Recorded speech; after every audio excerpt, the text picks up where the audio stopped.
When you are doing everything in your power to be the best makeup of yourself, it's always going to be an adversary that's going to try to take that away from you. What is important to you? When I genuinely look at my life, I see there are a few things that really matter. Freedom really matters to me. Unfortunately, even when people know what matters to them, they usually spend more time on minor things. Things like gossip, a celebrity love affair, or how their neighbor Tina doesn't care for her kid enough. We call it a rough patch, a speed bump, a dark place. There are so many words we can use to describe difficult times in life. Those times when circumstances or situations come in and knock us off our course. Most people imagine things they want, dream about it, but they never really do anything about it. It's not because they don't want their dreams to come true. Of course they want the house, of course they want the car, of course they want the loving partner. Here's what happens. When they start to work towards their dreams, they are constantly challenged by invisible walls. These invisible walls are limiting them every day. To understand this better and break those walls, I started to distinguish freedom into levels. When you are doing everything in your power to be the best makeup of yourself, it's always going to be an adversary that's going to try to take that away from you. The first level of freedom is freedom from the past, from the conditioning, the dogma, the beliefs that are subconsciously present because of past events in our lives. Sometimes, even when you want something intensely, you find yourself in a state of inaction. Now, the best way you can overcome this is having faith. Now, it doesn't matter what you believe in as long as it's something that's positive that's going to get you through it. A lot of people don't have that ability to be strong. And I'm not talking about the physical aspect of strength.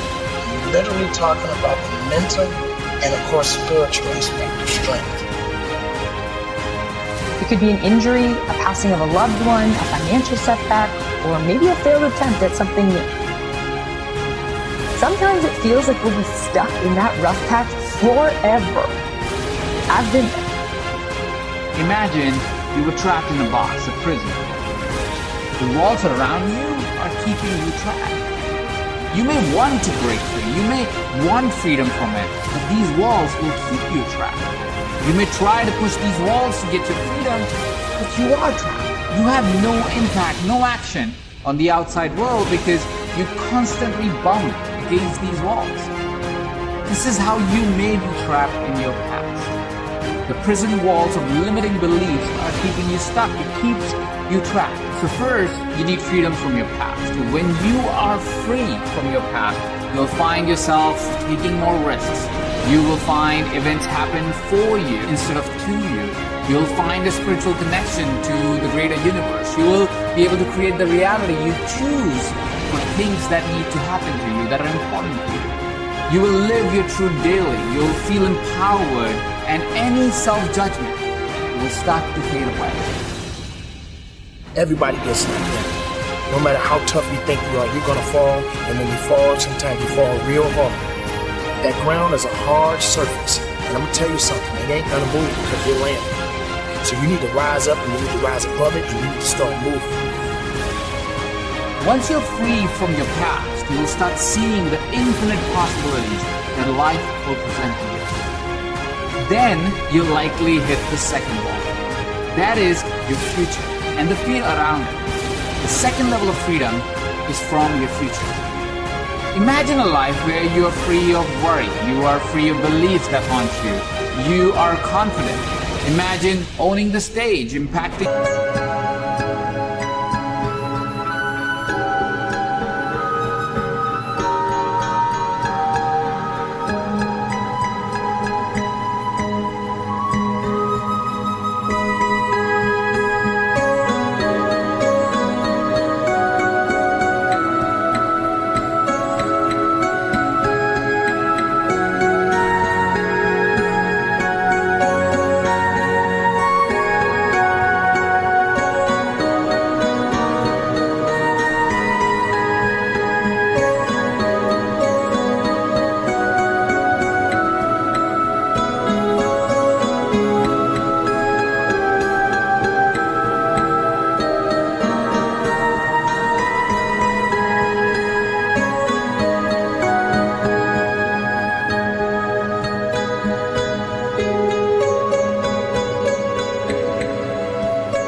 traveling first class.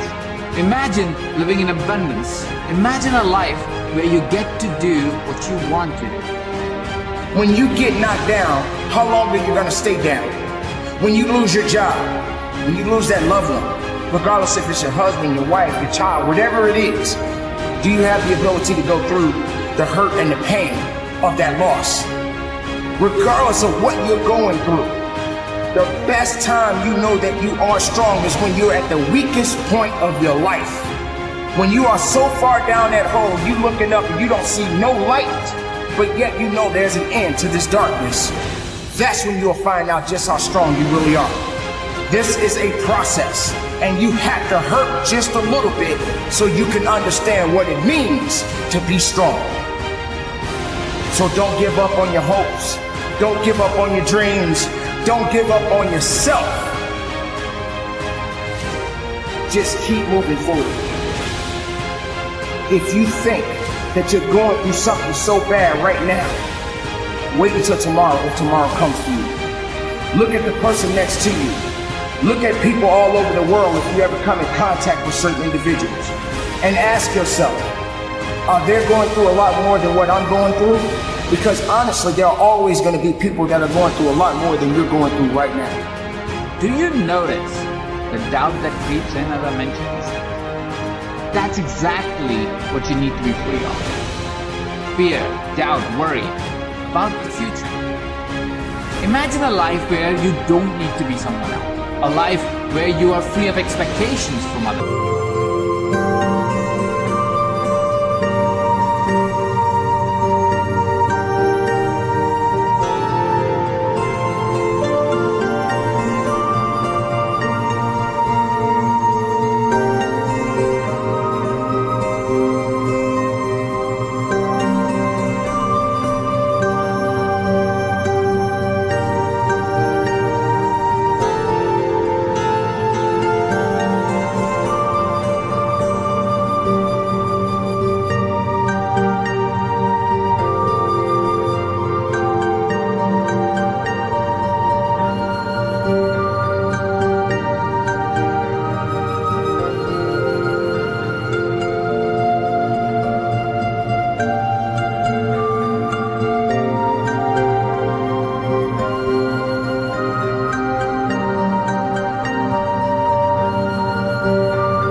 A life where universe is like a genie asking you, my love, what do you desire? This is the freedom to be. To be who you want to be, to do what you want to do. Let me ask you, what is important to you? Is it health? Do you wish you could run a marathon, hike a mountain, or run the Spartan race? Is it intimate love? Do you want to be with a partner who would make you feel alive? Someone who would travel the world with you? Is it money and abundance? Do you wish you never had to wonder if you could afford something? To live in a particular house or drive a particular car? Is it significance and fame? Do you wish you could be on a global stage and be recognized as an authority? Is it impact? Do you wish your work would inspire others? Do you wish your books would reach around the globe and become a reference guide for people to lead a better life? The answer will be different for you, for me, for all of us. But whatever your answer is, you'll be free to choose and free to make it happen. It is freedom because it is the choice you make. My name is Sarah Wells, and I'm an Olympic athlete. I competed in the 400-meter hurdles at the London Olympics, and yes, that was a highlight. But my dark patch came 4 years later, when the Olympics came back around, and everyone expected me to qualify again, and I didn't. I felt like such a failure. I thought my friends wouldn't like me anymore. I thought the entire world was about to be flipped upside down. When you're down, find a way to get up. I've been there. I go through it like anybody else. But I have a job to do each morning. So do you. You too may have had a goal in mind, an idea of what success looked like. And for whatever reason, that goal might have evaporated in front of your eyes. That's what I felt. Sometimes it can be easier to just live in that dark place because the strength required to climb back out is a lot. A lot of effort, a lot of time, and honestly, it feels completely out of reach.